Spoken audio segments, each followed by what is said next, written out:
De retour sur le plateau de votre quotidienne et week-end, c'est tous les jours midi, 18h, 23h sur une seule chaîne numéro 23 de votre satellite Éclair TV. On vous parle un petit peu de tout ce qui se passe en Guadeloupe et bien sûr, on vous présente nos artistes. Oui, ceux qui vont nous aider à nous changer les idées, à nous faire du bien sur le plan psychologique. Oui, parce que j'ai hâte de vous présenter celui qui est à côté de moi. Il est là, il est en plus avec sa guitare. Quand il y a la guitare, vous savez ce que ça veut dire ? Petit live de fin. J'ai l'honneur de recevoir Jean-Michel Samba Kanoufé. Eh bien, nous là, tranquille et vous-même. Ah ben on l'a posé, ça me fait plaisir de te recevoir. Ça me fait... Merci d'avoir accepté l'invitation. Tu es venu nous parler de ta musique. Eh oui, ben Jean-Michel Samba, hein, ça rime, hein, Samba. Samba, mais exactement, Samba, on a envie de danser déjà, on a envie de... Effectivement. Wow. Alors justement, cette période un petit peu compliquée, oppressante, négative un petit peu pour tout le monde, est-ce que ça t'aide, toi, au contraire, à écrire ou à composer? Alors, est-ce que ça m'aide, je veux dire que, dans tout problème là, nous là, en Ouais. pays là, donc ça oblige à recentrer aussi vous-même. Et, et effectivement, si tu as une touche artistique, si tu as quelques idées de lumière, eh ben, c'est au moment-là ça qu'on mettre six papiers, c'est au moment-là ça qu'on créer, c'est au moment-là ça qu'on réinventer tout simplement. Donc là, il doit y avoir un album complet là, qui nous attend là. Eh ben, un album complet, oui, en prévision, mais avec je dirais, les conditions sanitaires, c'est un peu compliqué, donc il faut aller pas à pas. Exact. Mais sinon, il y a déjà quelques prémices qu'on a déjà fait savoir au public, notamment en passant par Jardin et la Lite. Ouais.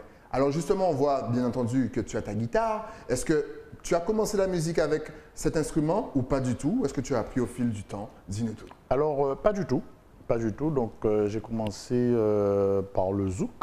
Ok. Par le zouk avec un ami qui m'a rencontré en sortant du collège. Et puis, il dit, mais tu sais, pourquoi faire musique? Hein? Donc, du coup, il m'a embarqué avec lui, il m'a donné rendez-vous le week-end, un samedi. Ouais. Et du coup, il a commencé à me présenter un peu ses différentes compositions. Et il m'a dit, bon, ben, on va enregistrer ça. Il m'a même donné un nom d'artiste, Kiss. Et non, Lord. Ouais, je me perds un peu, ça remonte quand même à 25 ans, 30 ans. Et lui, c'était effectivement Kiss. Donc, il m'a dit qu'on ferait un album Kiss on Lord. Et vous vous rappelez de Kiss? Ouais. Ça c'est les années 90 si je ne me trompe pas. Et bien sûr. Les années 90. Exactement. Exactement. Et puis voilà, donc il m'a persuadé, il m'a convaincu d'acheter une guitare basse. Ouais. Et mon père qui était un gars qui était assez, c'était raide. Il a été voir mon père avec moi et mon père a été chez Kougoul et m'a acheté une guitare. Et là, ouais. Et après, tu as appris tout seul ou tu as non, alors du coup, je n'ai jamais joué à la basse parce que c'est lui qui utilisait la guitare. Excellent. C'est lui qui utilisait la guitare. Et puis, et c'est après, je dirais que... Mais c'est vrai que j'avais déjà commencé la guitare en 6e quand je l'ai rencontré, effectivement. Ouais. Donc, c'était la guitare classique avec l'ami Valère. Ok. L'ami Valère que j'avais en musique et en mathématiques. Ok. Au collège Maurice Satino. Ouais. Donc, c'est avec lui que j'ai commencé à faire de la guitare classique et un instrument que je n'aimais pas du tout. Hein. Mais il dit, mais c'est ça qui va manger des mains. Je lui ai dit, ouais, bon, nous voyons ça. Et au fil, je dis, des années, donc j'ai quitté le collège, on s'est perdu un peu de vue, après je l'ai revu, et après je suis rentré dans le milieu du gros cas. Okay. Effectivement, donc ce qui fait qu'après j'ai laissé tomber la guitare, après j'ai repris. Ouais. Quand j'ai senti que c'était comme je voulais effectivement chanter, c'est ce qui m'attirait. J'ai trouvé la nécessité, j'ai senti la nécessité de reprendre l'instrument, voilà. Ok. Alors justement, on parlait des années 90, là on est en 2021, bientôt 2022. Quelle est, je dirais, l'évolution? Quelle est ta vision sur justement l'évolution de notre musique?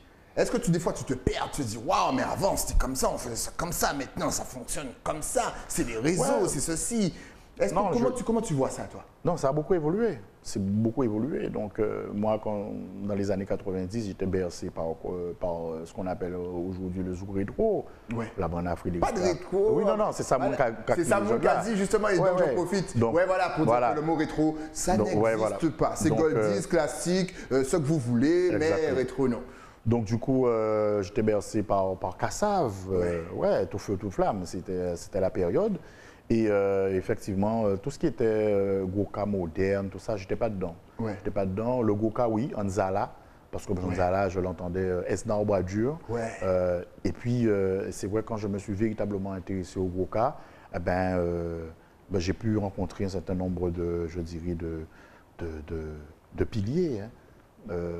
Entre autres Robert Oumarou, entre autres, je dirais, François Ladrizo, entre autres, voilà, Alex Nafer. Donc, c'était une pluralité, je dirais, de musiciens dans le monde du gros quand même, mais qui étaient de différentes formes, je dirais, dont le socle, même, c'était effectivement le gros cas. Et donc, je me suis baigné un peu dans tout ça. Et effectivement, après avoir travaillé avec Robert Oumarou, avec Café, et donc, je dirais, ça m'a aussi construit et me donné une certaine vision de comment moi je vois ma musique. Parce que je suis très cuivre, très cuivre, très cuivre, parce que bon, ben, c'est un instrument qui m'attire et j'aime les mélodies. D'accord. Donc, du coup, j'adapte ça au gros-cas. Mais tout en respectant l'identité du gros-cas, c'est vrai que je peux faire une musique mélodique qui n'a rien à voir avec l'identité du gros-cas en termes de mélodie, parce que bon, le gros-cas, il y a des courbes bien spécifiques par rapport à son identité. Mais je dis que ma musique, elle est universelle, donc elle peut pouvoir s'adapter. Et c'est vrai aussi, j'aime beaucoup me rapprocher je dirais, de nos grands hommes, c'est-à-dire Robert Loison, respecter un peu ces courbes-là, parce que ça aussi, c'est l'identité du gros-cas. Et ça, je l'ai appris avec, je dirais, Robert Oumarou, Édouard Ignol Café. Voilà, pour moi, c'était des instructions qui étaient très importantes dans mon parcours. Excellent. Justement, ça tombe bien que tu en parles, parce que je reçois beaucoup de jeunes artistes qui n'ont pas forcément, qui sont plus dans le milieu urbain, mais qui aiment bien justement intégrer l'univers gros cas, l'univers du cas dans leur composition. On se rend compte aussi que la jeunesse commence un petit peu à vouloir savoir, voilà, comment est-ce que ça se danse, comment est-ce que ça se joue, comment est-ce que, voilà, la pratique. On a l'impression que, voilà, le Guadeloupéen veut embrasser sa culture. Est-ce que toi, tu ressens ça?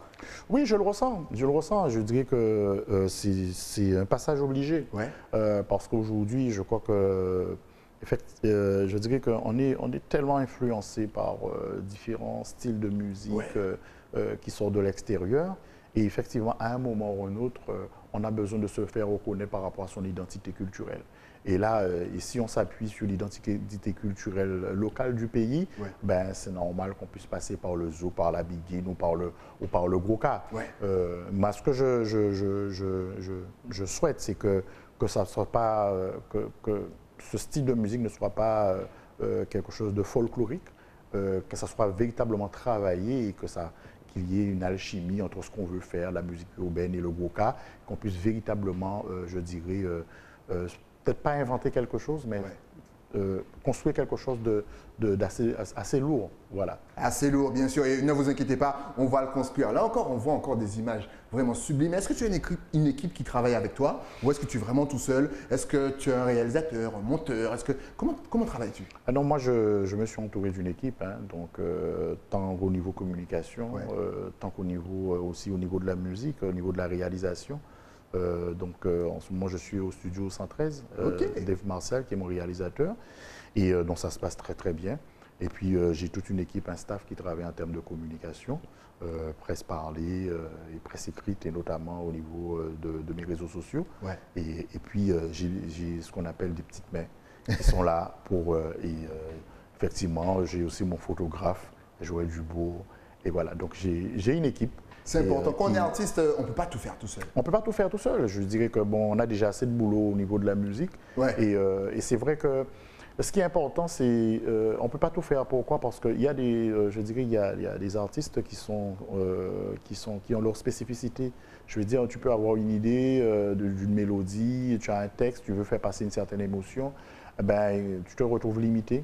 Ou peut-être que bon, le type peut passer à l'as parce que tu n'as pas su mettre ce qu'il fallait dedans, quoi. Exact. Et donc, il y a, je dirais, des gens qui sont là pour ça. Il y a des arrangeurs, c'est pas pour rien. Les plus grands musiciens, James Brown ou Michael Jackson ou j'en passe, ils se sont entourés d'arrangeurs, de réalisateurs. Je crois que c'est pas pour rien. Voilà. C'est excellent. Mais d'ailleurs, toi, de ton côté, tu fais pas mal de trucs. Tu écris, tu composes, qu'est-ce que tu ne fais pas? Mis à part, voilà, toute la partie technique et compagnie, mais tu fais. C'est-à-dire, non, c'est-à-dire que ce qui est important pour moi, c'est aller jusqu'au bout de mes possibilités. D'accord. Donc voilà, j'essaie de ne pas me limiter et me dire, bon ben voilà, j'ai déjà la mélodie, quelqu'un d'autre va faire le... Non, j'ai la mélodie, j'ai le texte, j'ai déjà les idées, j'ai déjà les ressentis pour la ligne de basse, j'ai déjà les ressentis pour la guitare, pour les cuivres. Maintenant, c'est à l'arrangeur de pouvoir harmoniser un peu tout ça. Voilà, parce que bon, ben, il faut que ça soit un peu cohérent. Et puis voilà, donc même moi je me suis surpris par un certain nombre d'arrangements que j'ai pu faire et qui étaient quand même pas mal. Donc voilà, qui manquait une petite touche. Et voilà, c'est ce qui fait aussi, je dirais, il n'y a pas je dirais, de science exacte, hein, des fois. Donc il y a une petite originalité qui peut faire que bon, l'artiste se démarque ou a quelque chose d'exceptionnel. Voilà. Excellent. Là encore, on voit des clips. Pour vous, artistes, ça doit être maintenant super compliqué puisqu'on a plein de restrictions, de tourner un clip, de rassembler même les figurants. Est-ce que depuis, bon, on va dire la fin du confinement, le début de l'année 2021, tu as quand même réussi à tourner des projets, à faire quelque chose? Eh bien, ouais, le mois de septembre, je crois. Voilà, donc j'ai pu tourner le clip de Jadella, donc, qui a fait appel à une réalisatrice, Mariette Montpierre, une cinéaste que tout le monde connaît. Et puis, effectivement, des figurants. Parce que quand on travaille avec Mariette Montpierre, c'est un mini-film. C'est un court-métrage. C'est un court-métrage. Donc, quand même 40 figurants. Il fallait faire un casting. Il fallait tout prévoir. Plan A, plan B, plan C, véhicule avec chauffeur, moteur. Enfin, je veux dire, toute la grosse armada, quoi. La grosse armada. Donc, j'ai rencontré quelqu'un qui était à l'écoute et qui a su aller dans mon sens et faire parler, je dirais, le titre Jadella par rapport à ce que je recherchais véritablement, comme sortir un peu des sentiers battus et raconter une histoire qui pourrait permettre à chacun de se revoir et aussi de créer son imaginaire à travers son jardin. C'était ça. Et là, je pense qu'on l'a réussi de belle manière, avec quand même une quarantaine de figurants, 3 jours de tournage, où je remercie aussi l'équipe de production Zandollywood. Zandollywood, que j'attends toujours sur le plateau d'ailleurs. Attends, voilà, mais lui ça va, il est excusable parce que bon, il est toujours occupé, la preuve, il tournait le clip de Jadella. Mais je l'attends. Voilà. Donc, et ça a donné quelque chose que, bon, ben, jusqu'à ce matin. Hein. Donc, j'ai eu des félicitations, beaucoup de retours, donc ce qui fait que moi, je suis content puisque je dirais que il faut qu'on mette ensemble les compétences du pays, parce qu'on a de la compétence, on a des talents. Et c'est ce qui fait, c'est ma leitmotiv. J'aime travailler avec les autres et j'aime aller jusqu'au bout des choses avec l'autre parce que je suis toujours dans le bénéfice du doute. Donc, qu'on peut arriver ensemble, qu'on peut aller très loin, parce que pour moi, complot à nègre, pas complot à chien. Ah, ça c'est parole, ça c'est beau ça. Justement, 2021, donc tu me disais qu'il y avait quelque chose qui se préparait tranquillement. Est-ce qu'on peut avoir un album, on va dire avant la fin de l'année? Si oui, que peut-on retrouver dessus? Est-ce qu'il y aura des combinaisons, des featuring? Vas-y, dis-nous tout. Alors, bon, je ne vais pas trop dévoiler. Oui, il y aura des featuring. Ok. Il y aura des featuring. Donc, mon album sera, je dirais, on passera un peu par le gros cas, le gros cas traditionnel, le gros cas moderne à ma façon, je dirais. Et puis d'autres formes de musique qui nécessitent, parce que moi j'ai en moi déjà le tambour, et parce que la base de ma musique c'est bien entendu le tambour, j'ai déjà le tambour en moi, et j'ai déjà le tambour dans la voix. Maintenant, c'est le transformer, c'est le convertir avec d'autres instruments, avec d'autres personnes. Et je crois que c'est ce qui fait la richesse de ma musique. Donc, autant on aura des ballades, autant on aura un peu de biguine, enfin, un certain nombre de styles, qui va juste montrer mon univers musical, où je ne me cantonne pas à un style. Je veux véritablement faire parler véritablement ce qu'il y a tout au fond de moi. Ben, c'est le cavital, le samba cavital. Ah, le samba cavital, encore une fois, vous connaissez le principe. À la fin de l'émission, on vous donnera toutes les adresses sur les réseaux. Likez, partagez, encouragez, envoyez même un petit message. Ça fait toujours plaisir à l'artiste. Justement, tu parlais de la voix. Cette voix voilà, vous avez une voix, vous, chanteur de gros cas. C'est fou. Est-ce que vous la travaillez? Est-ce que vous l'avez depuis la naissance? Parce que moi, j'ai essayé de l'avoir et ça ne fonctionne pas. Je ne sais pas. Alors, je ne sais pas si je l'ai depuis la naissance. Mais vous allez entendre ça parce que forcément, à la fin, il y aura un petit live. Mais c'est fou. Non, je suis passé par plein de choses. Hein. Je dirais que Non, non, je me rappelle c'était la période des excursions. En gravouillon l'avoué. En gravouillon le quoi, dit, oh, mais c'est on voit. Mais oui. Et puis, effectivement, bon, quand j'ai fait de la guitare avec Valère Labille, je ne chantais pas. Et c'est véritablement quand je suis rentré dans le groupe carnavalesque de masse, Ticano, que j'ai commencé à chanter. Et puis, l'univers a mis sur mon chemin un certain nombre de personnes, notamment François Ladrézo, où voilà, c'était voilà, que je kiffais. Et elle a dit, oh, Missé, il faut rencontrer Missé. Et j'ai eu la chance de travailler avec lui et il m'a donné, il m'a mis si rail. Tant qu'au niveau de la voix, tant qu'au niveau du tambour. Et tout oui, on échangeait là-dessus. Et puis après, effectivement, j'ai travaillé. Alors, mon premier prof de chant, c'était Maritza. Maritza, qui est du Rézé, Go Big Up. Et après, ça a été Chabela. Okay. Et après, ben, j'ai travaillé avec Eric Dalfra, j'ai travaillé avec Robert Omarou. Voilà, j'ai travaillé avec un certain nombre de personnes. J'ai même travaillé avec Josué Tunogus, bon, qui est parti, ça fait pas très très longtemps. Okay. On a pu travailler aussi ensemble au niveau de la voix. Donc c'est des techniques, mais on a déjà quelque chose. On a déjà quelque chose et c'est juste faire travailler un peu, faire ressortir le souffle autrement, placer la note autrement et se faire prendre conscience qu'on peut faire ça, qu'on a la capacité de faire ça, qu'on a la capacité de faire ça avec la voix. Et ce n'est pas fini, puisque je n'ai pas fini de travailler.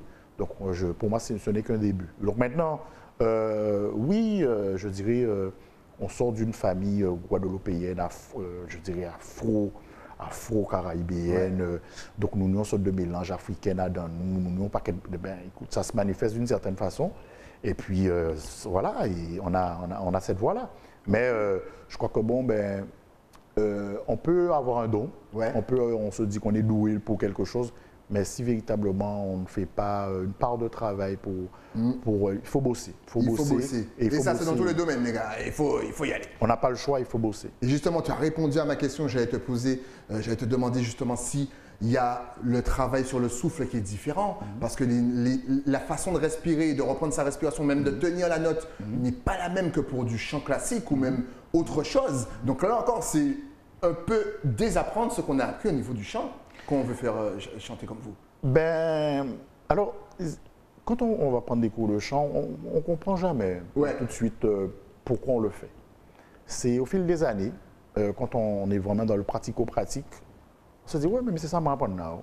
C'est ça, mais c'était expliqué. Voilà, c'est ça. Et après, on voit que, bon, ben, voilà, un certain nombre d'habitudes voilà, au fil des temps, ça se met en place. Et quand on se retrouve dans d'autres dispositions, on voit que, bon, ben, on arrive je dirais, à s'adapter. Et c'est où là, on va puiser ce qu'on appelle les habitus. On va puiser dans les habitus. Quand tu veux là, on va puiser dans ça et on va s'adapter avec la personne, avec le collectif, avec le musicien. Et c'est ça. Pour moi, c'est ça. Mais il faut véritablement une part de travail. Et après, il y a une adaptation. Et ça, voilà, comme je t'ai expliqué, ça fait appel à des trucs qui sont enfouis. Et tout de suite, le cerveau se met en place et le mécanisme se met en place et on s'adapte. Voilà, c'est ça. Mais pour moi, c'est magique. Ah ben oui, ça c'est magique et voilà. Mais il faut aimer, il faut être quelqu'un qui est attentif, qui est très humain et être à l'écoute de l'autre et à l'écoute de soi-même. Et ça, je dirais, ça ne pardonne pas. Si on est dans le vrai, eh ben, on aura l'univers, tout ça au besoin. Ah, ça belle, belle parole. En tout cas, là, tu nous as ambiancé. Donc forcément, je pense que tu as ambiancé aussi tout le public. Maintenant, ils veulent te suivre. Est-ce que tu es connecté sur les réseaux sociaux? Est-ce que tu as Facebook, Instagram? Ou est-ce que tu as même, je ne sais pas, peut-être un compte mail? Vas-y, donne-nous tout. Non, on va pouvoir me trouver sur les réseaux sociaux. Bien entendu, le compte Facebook, Jean-Michel Samba Artiste. Mon compte Instagram, mon compte YouTube. Donc, pas de souci. Voilà. Les gens donc, vous tapez Jean-Michel Samba sur YouTube et sur Instagram. Attention, c'est J, il n'y a pas le Jean. Voilà. J. Michel Samba, tout collé. Encore une fois, follow, comme on dit. Et oui, suivez-le, partagez, likez. Ce sont nos artistes. Et depuis tout à l'heure, on vous parle de la voix. Donc, Ne vous inquiétez pas, c'est le moment que vous attendez tous et toutes.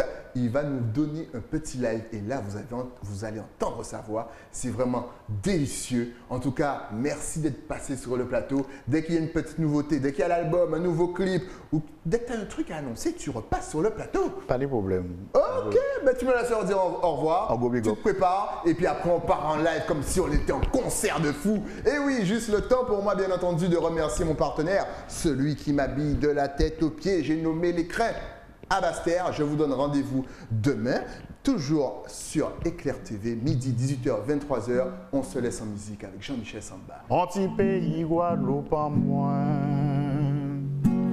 Nèg marron fait nous comprendre que nous payons LKP fait nous voir que nous pas en panne, soi-disant égalité, pas ni pour liberté, agriculteur en prend pour nous manger local. Nèg marron fait nous comprendre que nous payons LKP fait nous voir que nous pas en panne, soi-disant égalité, pas ni pour liberté, agriculteur en prend pour nous manger local. En musique qui t'en nous, en pays qui t'en nous, en Guadeloupe qui t'en nous, faut pas laisser tomber, pays à moins Guadeloupe, pays à moins chéri, faut pas laisser tomber, dans ça qui peut que jamais fait. Tac, tac, tac, tac, tac.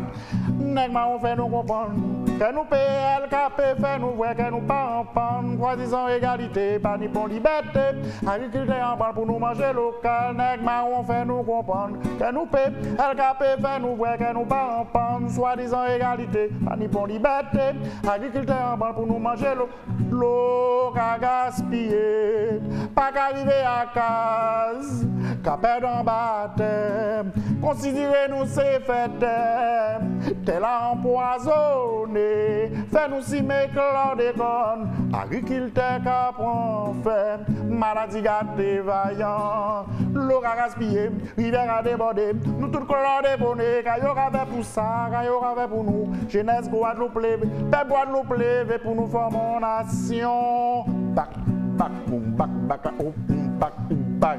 Nèg marron fait nous comprendre que nous payons LKP, fait nous voir que nous pas soi-disant égalité, pas ni pour liberté, agriculteur en branle pour nous manger local. Joli. À demain. Excellent.